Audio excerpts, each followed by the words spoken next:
है तो बुर्बक होता है 10 प्रकार का।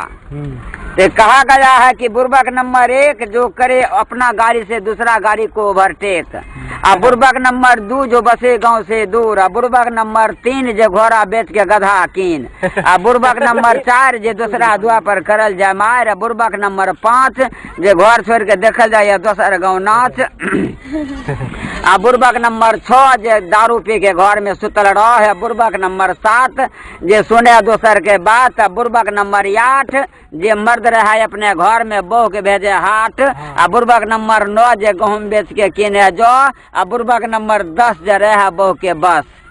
हो भाई जी, हमरा कोई एगो लेडीज पूछ दलकै कि हो तो कौन बुर्बक छो? कहलिए हमें छियै बुर्बक नंबर 11। कहलकै बुर्बक नंबर 11 केहन होइ छै? कहलिए बुर्बक नंबर 11 जे कनियन के छोड़ के सार के दबारे।